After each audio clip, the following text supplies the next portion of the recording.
suivez Excellence TV. Excellence TV. Excellence TV. Excellence TV. Excellence TV. Excellence TV, la force de l'imagination créatrice. Il n'y a pas mieux. Abonnez-vous. Abonnez-vous. Abonnez-vous.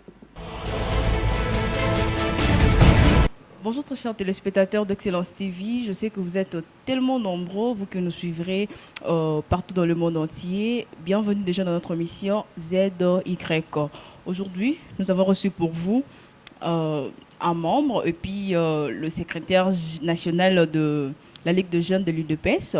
Avec lui, nous allons parler de l'actualité et pourquoi pas aussi de l'actualité de l'UDPS. Là, je m'en vais directement saluer mon invité pour ne pas monopoliser la parole. Bonjour. Bonjour, madame. Comment vous allez? Comment va aussi l'UDPS? Non, mais je vais bien et le parti va très bien aussi. Comme je le dis, il est le secrétaire national de Ligue de jeunes de l'UDPS. Parlez-nous un peu de votre adhésion au sein du parti l'UDPS. Bon, écoutez, moi, je me suis adhéré à l'UDPS. En fait, j'étais d'abord sympathisant depuis que j'étais en 3e secondaire. Et j'ai commencé d'abord à cultiver une admiration pour Étienne Tshisekedi. Et j'ai continué à admirer l'homme. Et j'ai poursuivi mes études secondaires, j'ai fini mes études universitaires. Et j'ai fini mes études universitaires à l'université de Kisangani où j'ai fait les études économiques. Et quand j'ai fini, je suis revenu à Kinshasa, j'ai commencé à travailler. Et j'ai commencé à travailler donc début 2011. Et fin 2011, il y avait les élections présidentielles. Et les élections présidentielles, tout le monde sait comment ça s'est passé. Et moi, j'ai été révolté de voir que les voix, nos voix n'étaient pas comptées du tout parce que je suis allé au centre des compilations. J'ai vu que nos voix étaient abandonnées dehors. Et à la pluie et nos voix finalement n'étaient pas comptées. On a bafoué notre droit d'élire. Bien qu'on nous a donné un semblant de droit de voter, mais on n'avait pas le droit de lire le chef d'État. Et ça a créé une crise électorale. C'est en ce moment-là que je me suis senti dans l'obligation de m'engager comme militant au sein de l'UDPS. Donc je peux dire que mon engagement vraiment au sein de l'UDPS, c'est depuis 2011 où je passais de sympathisant à militant. C'était ça votre motivation, parce que vous avez d'abord commencé par admirer la personnalité de Monsieur Étienne Tshisekedi et enfin, vous avez vraiment adhéré le parti. Et pourquoi n'avoir pas quitté l'UDPS lorsque les autres l'ont quitté, à l'instar de Balata Moubaké, allais-je dire, et l'ex-premier ministre c'est l'ex-premier ministre Bruno Tchivala, vraiment. Non, ben déjà, moi j'ai adhéré à l'UDPS par conviction. Donc j'ai adhéré par conviction et je me t'ai taillé, avant d'adhérer, je me t'ai posé la question, quel est le parti qui peut bien refléter ma vision du pays et quels sont les leaders avec qui je partage des valeurs. Et j'avais identifié comme parti l'UDPS et comme leader c'était Étienne Tshisekedi. Et quand il y a certains de nos camarades Zécard ont rejoint monsieur Kabila dans leur transition là, moi je me reconnaissais pas dans ça en fait, je me reconnaissais pas dans ça. Vous serez surpris, il y a eu des proches des Tchibala avec qui on était proches, qui sont venus à la maison pour me proposer de rejoindre Tchibala, mais je refusais catégoriquement.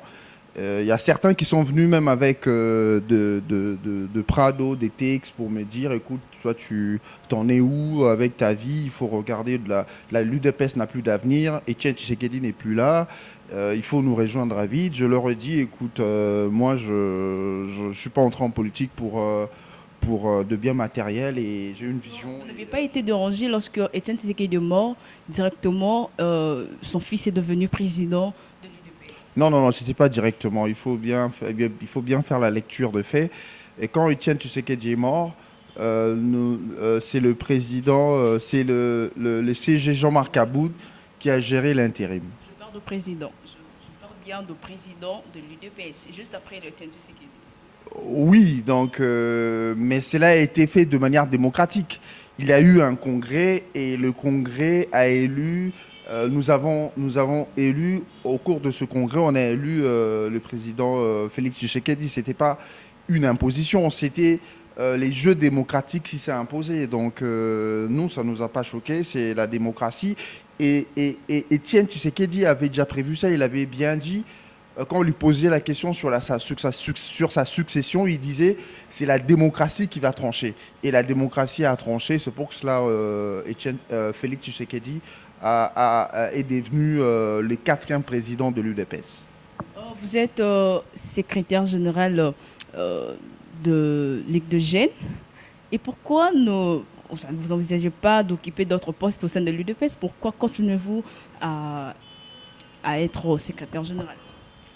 Non, mais nous avons été nommés, notre comité directeur a été nommé il n'y a même pas 8 mois. On a été nommé, je crois, au mois de septembre, octobre. Donc, on n'a même pas une année.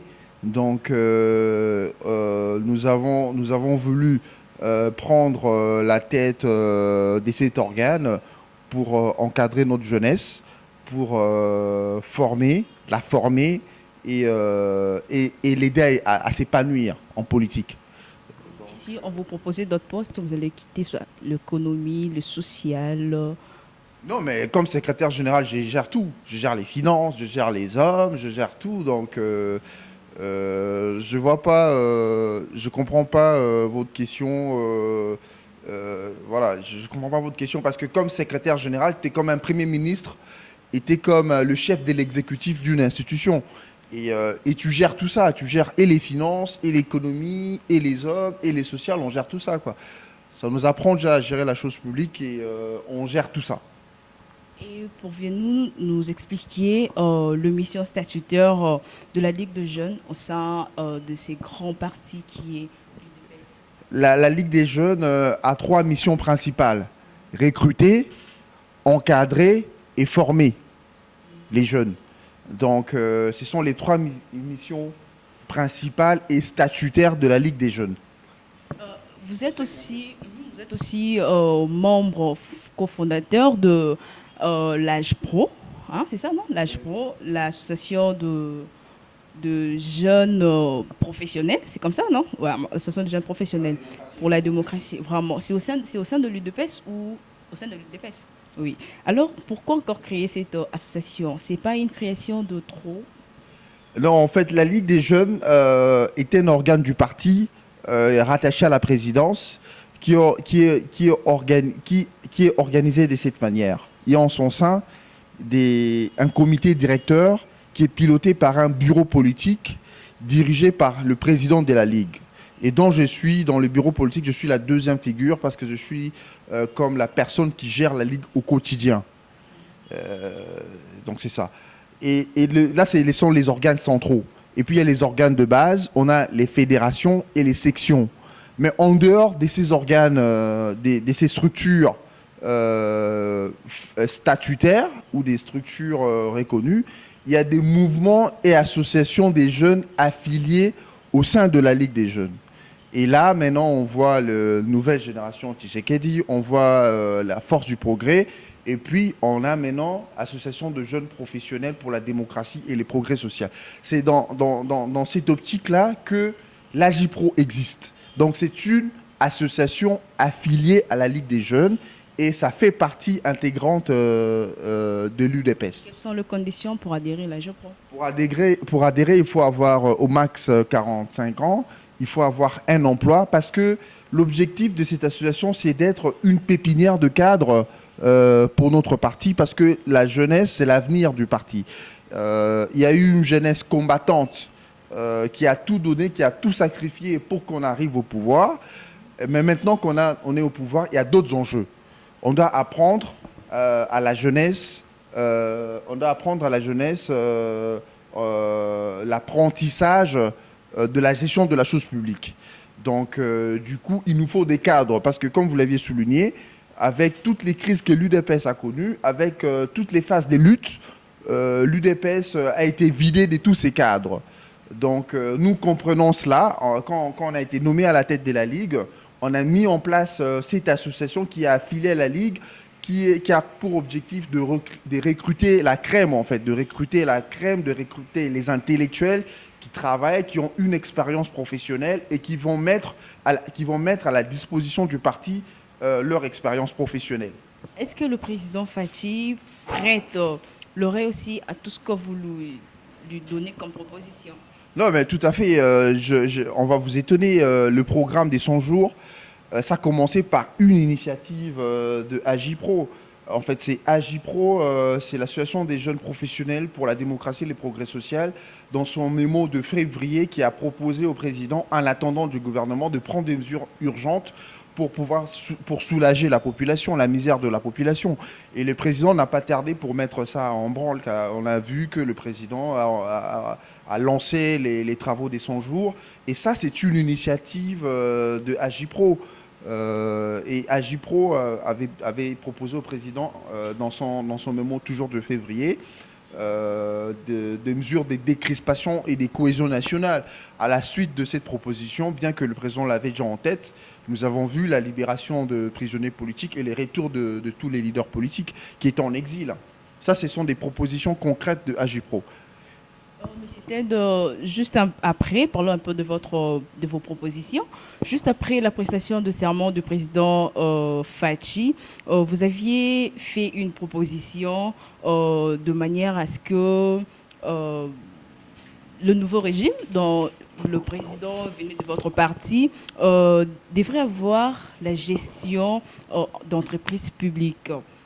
Quelle était sa quintessence à ce que vous l'avez proposé? Non, en fait, la proposition n'était pas... la proposition était formulée de cette manière. On sait très bien que le président a un projet ambitieux, surtout du point de vue social. Et nous comprenons cela avec mon collègue du parti, Laurent Munzemba. On a dit qu'il faut au président des moyens financiers, et des moyens financiers colossaux. Et nous savons la manière dont le pays a été géré durant les 3 dernières décennies. Et nous avons proposé au président de faire des audits, de flash audits, pour savoir qu'est-ce qu'on a comme actif et passif. Donc on ne demande pas une chasse à la sorcière, mais quand vous venez de prendre un patrimoine, ou quand vous héritez de quelque chose, vous devez toujours savoir qu'est-ce que les gens vous doivent et qu'est-ce que vous devez aux gens. Donc c'est dans ce sens-là que nous avons fait une proposition d'audit. L'audit pas pour savoir qui a mal géré ou bien géré, non. L'audit pour savoir juste qu'est-ce qu'on a dans les comptes, qu'est-ce qu'on a comme actif et dans le compte de l'État et les entreprises publiques. C'est ça qu'on a demandé. Et là, ça nous permet aussi de comprendre le système et de savoir où boucher pour avoir assez de ressources afin de financer notre projet social qui est de lutter contre, de vaincre la pauvreté. Donc, c'est dans ce sens-là que nous avons fait cette proposition-là.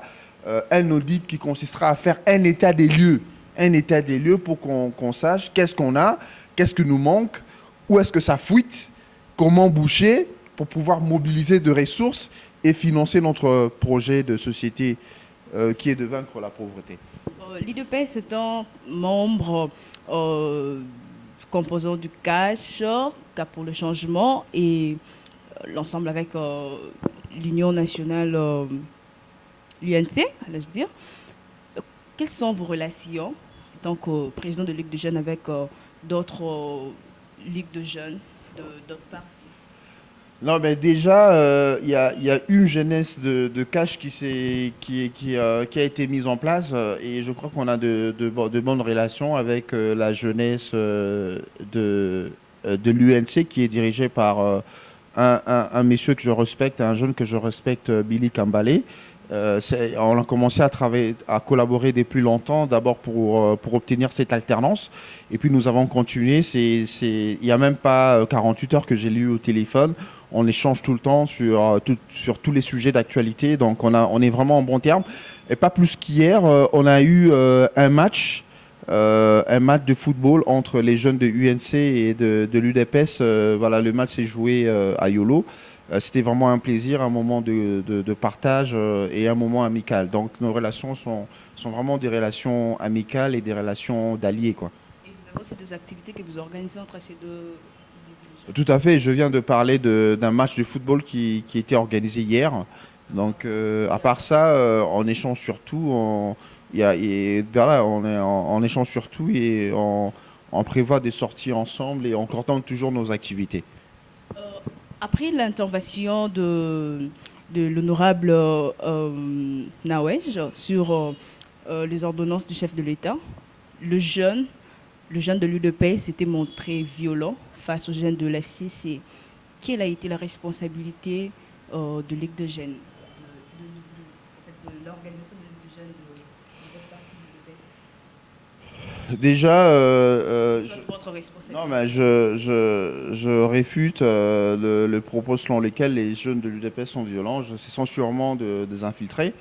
Les jeunes de l'UDPS ne sont pas violents. Nous, on a mené une lutte pacifique et il n'y a pas de raison. Et ça aboutit à un résultat probant. Il n'y a pas de raison qu'on change de méthode. Donc ça, c'est pour préciser. Nous, nos jeunes, on réagit de manière spontanée. On a vu en image le jeune de l'UDPS en train de se battre. Non, mais moi, j'ai pas vu ça. Moi, j'ai pas vu ça. J'ai vu des jeunes manifester pacifiquement devant le Parlement. Après, ils ont suivi derrière le président AI du parti qui les a ramenés au siège du parti. Et puis, ils s'y sont entretenus avec le président AI et puis ils se sont dispersés. Mais non, les débordements, il y a toujours des infiltrés, il y a toujours des gens qui en profitent pour faire ce qu'ils veulent. Mais l'UDPS ne s'y livre pas à des actes de vandalisme et on n'a aucune raison de le faire maintenant que l'on a les pouvoirs. Mais c'était comment entrevoyez-vous la coalition entre FCC et Cash? Entrevoir, c'est-à-dire entrevoir, que voulez-vous dire par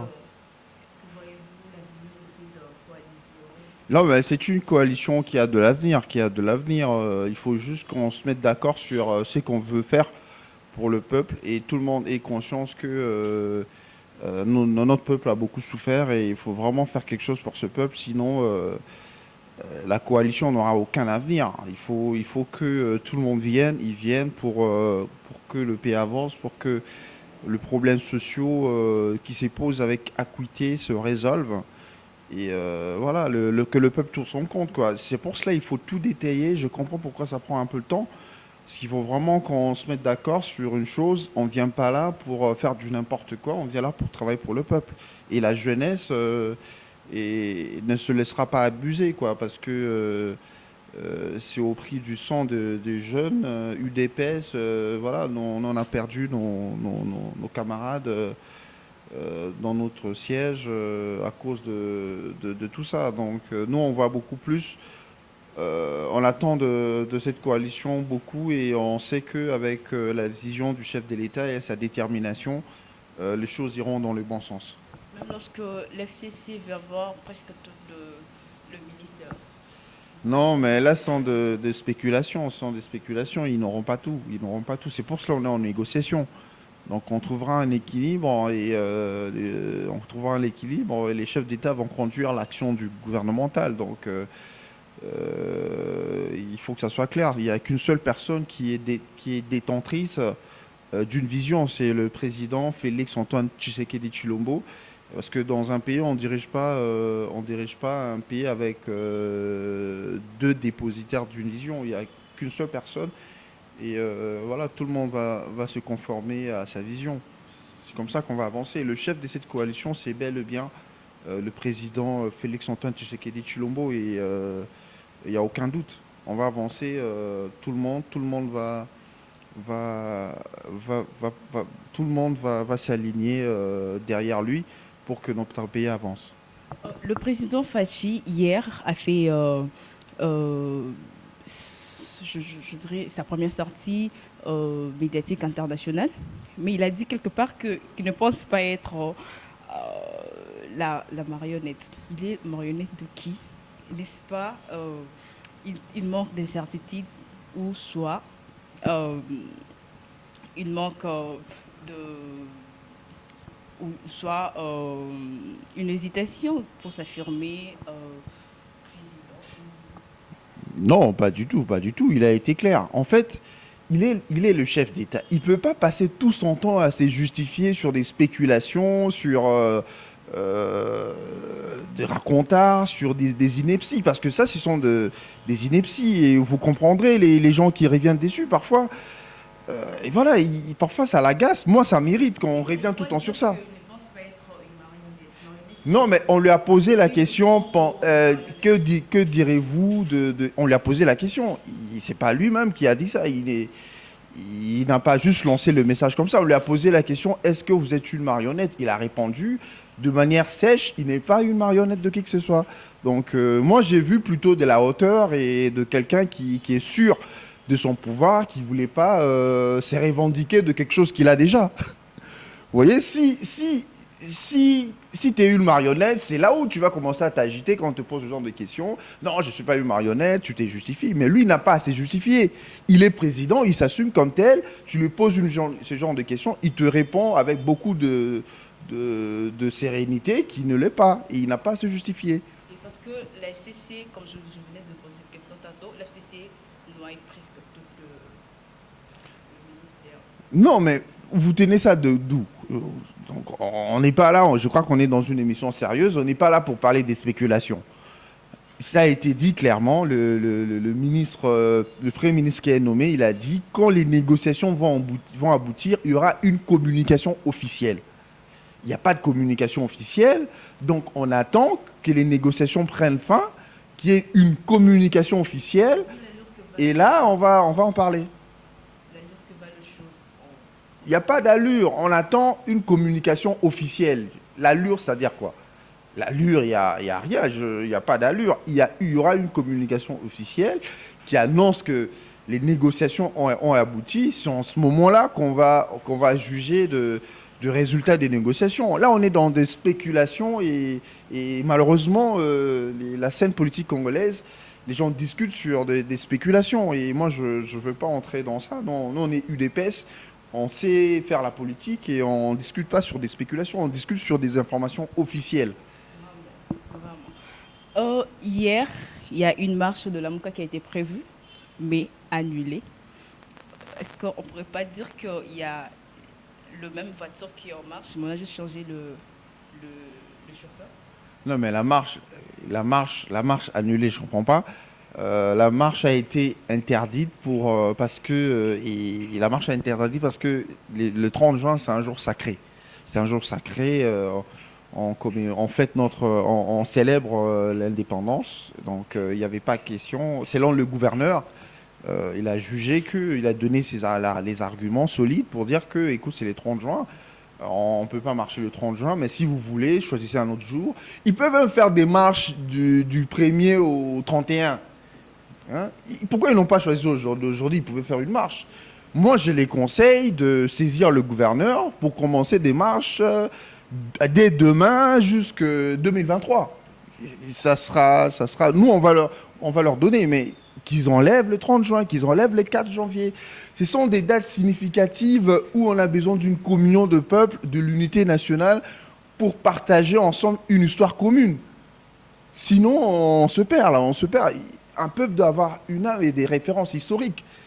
Voilà, donc moi je conseille les politiciens là, qui sont en perte de vitesse et qui veulent faire de l'agitation, de choisir, même pas une date, ils peuvent même choisir, ils peuvent même informer qu'on va faire la marche de 2 au 2 décembre. On va leur accorder ça, mais pas le 30.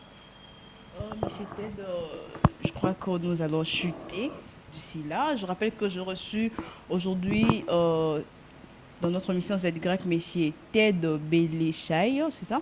Il est le président national de Ligue de jeunes de l'UDPS. Secrétaire.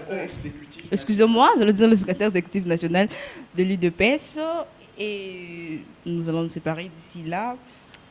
Monsieur Ted, vous avez dit que vous avez commencé à l'UDPS depuis que vous étiez, même bien sûr vous n'avez pas de l'âge, mais vous étiez encore en troisième humanité.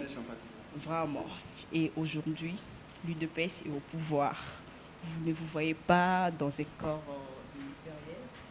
Non, mais moi, je dis toujours qu'on ne revendique pas des postes comme ça, quoi. C'est les résultats d'un parcours, c'est les résultats d'un profil, c'est le résultat d'une expérience. Et nous sommes jeunes, mais cela ne veut pas dire qu'on n'a pas d'expérience. Je viens de vous dire que c'est depuis 2011 que je travaillais. Moi, je me suis engagé à l'UDPS.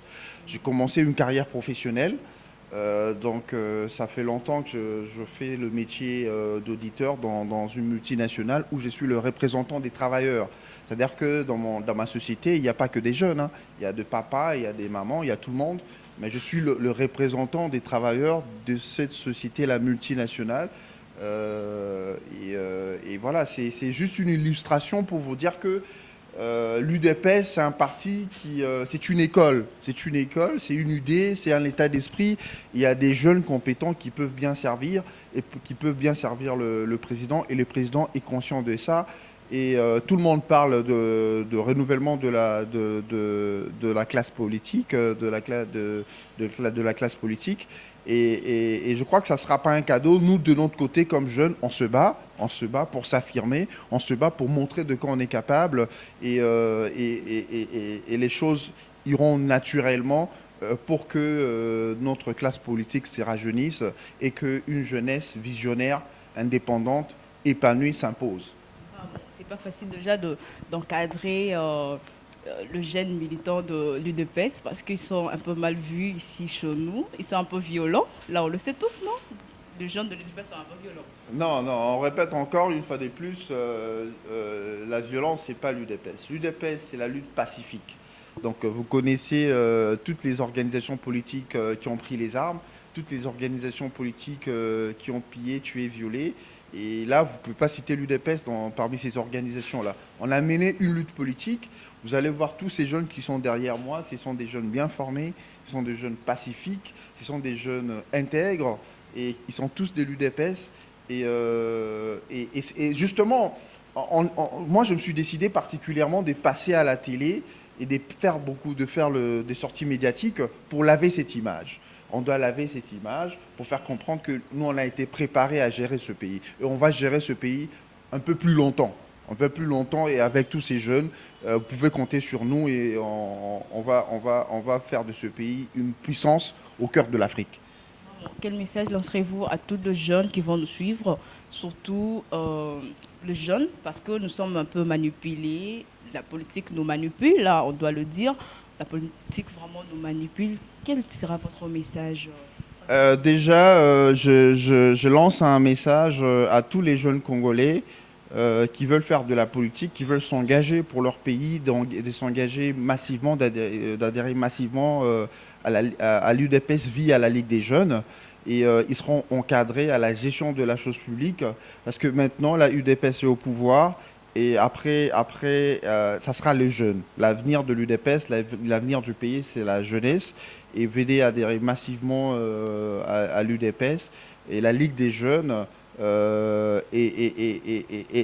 ouvre ses bras à vous et vous ne serez pas déçus.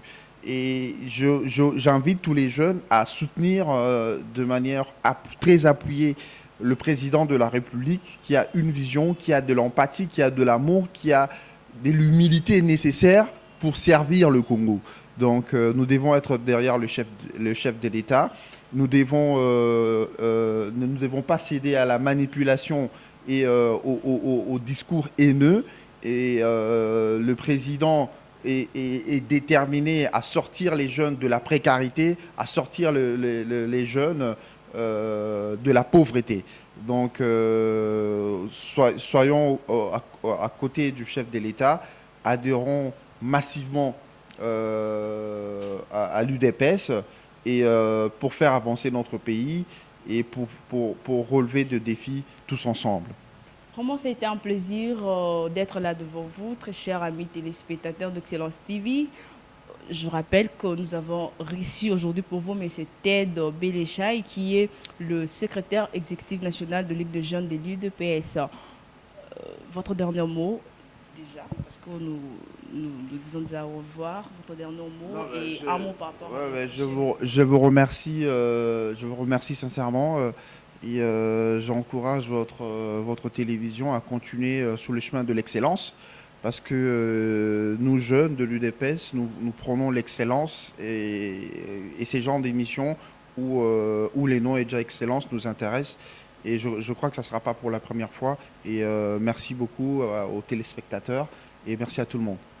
Merci à vous tous qui vont nous suivre sur Excellence TV, surtout particulièrement si vous êtes du grec qui est présenté par la Grâce Walunga que je suis. Restez branchés sur Excellence TV, la force de l'imagination créatrice. Ciao.